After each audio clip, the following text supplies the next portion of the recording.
Olympic Ambedkar यूं ही नहीं कहलाए संविधान निर्माता। ये बातें साबित करती हैं कि उनकी भूमिका कितनी अहम थी। संविधान को बनने में 2 साल 11 माह और 17 दिन का समय लगा। इसे तैयार करने में डॉक्टर भीमराव अंबेडकर ने जो भूमिका निभाई, उसके कारण उन्हें संविधान का निर्माता कहा गया।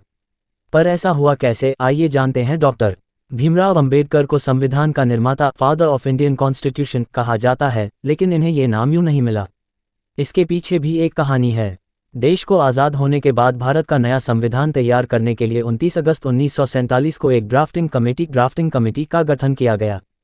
इसमें 7 सदस्य थे और कमेटी का अध्यक्ष अंबेडकर डॉक्टर भीमराव अंबेडकर को बनाया गया। संविधान का लिखित प्रारूप पेश करना ही इनकी जिम्मेदारी थी। संविधान को बनने में 2 साल 11 माह और 17 दिन का समय लगा। भारतीय संविधान पर संविधान सभा के जिन 284 सदस्यों ने हस्ताक्षर किए, उनमें 15 महिलाएं भी शामिल थीं। संविधान को तैयार करने में डॉक्टर भीमराव अंबेडकर ने जो अहम भूमिका निभाई, उसके कारण उन्हें संविधान निर्माता कहा गया।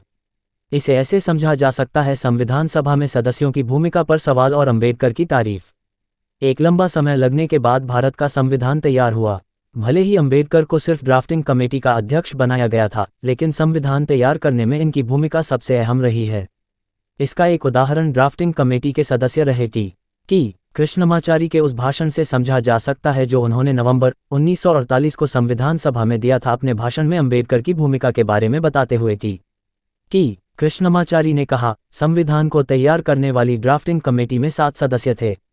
उनमें से एक सदस्य ने इस्तीफा दे दिया, एक सदस्य की मौत हो चुकी, एक सदस्य अमेरिका में थे और एक सदस्य सरकारी मसलों में इतना उलझे थे कि वो अपनी जिम्मेदारी को निभा नहीं पा रहे थे।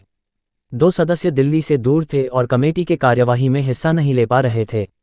इस तरह संविधान को लिखने का भार डॉक्टर अंबेडकर पर आ पड़ा। हम सबको उनका आभारी होना चाहिए, क्योंकि इस जिम्मेदारी भरे काम को उन्होंने सराहनीय तरीके से अंजाम दिया है। राजनीतिक और कानूनी दक्षता का असर दिखता है संविधान में। संविधान तैयार करने वाली ड्राफ्टिंग कमेटी में अध्यक्ष के तौर पर अंबेडकर का चयन यूं ही नहीं हुआ था। उनकी राजनीतिक योग्यता और कानूनी दक्षता और भाषाई ज्ञान के कारण उन्हें अध्यक्ष बनाया गया था। इतना ही नहीं, संविधान सभा में उठने वाले सवालों का जवाब देने और प्रावधानों के बीच संतुलन बनाने में अंबेडकर की भूमिका अहम रही। इसका असर भारतीय संविधान में देखने को मिलता है, इसलिए इन्हें संविधान निर्माता कहा गया।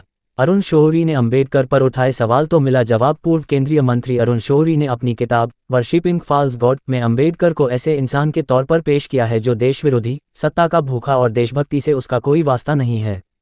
इस किताब के जवाब में अंबेडकर के जीवन पर अध्ययन करने वाले क्रिस्टोफ जाफरलो ने लिखा, संविधान को तैयार करने वाली ड्राफ्टिंग कमेटी को ये जिम्मेदारी दी गई थी कि समितियों द्वारा भेजे गए अनुच्छेदों के आधार पर पाठ तैयार जाए और संविधान सभा में पेश किया जाएगा। ये जिम्मेदारी भी सबसे ज़्यादा अंबेडकर ने ही निभाए। संविधान को तैयार करने के दौरान जब भी विवादित मुद्दों पर बहस होती तो बाबा साहेब ही बहस को नई दिशा देते हैं और सर्वसम्मति लाने का प्रयास करते थे।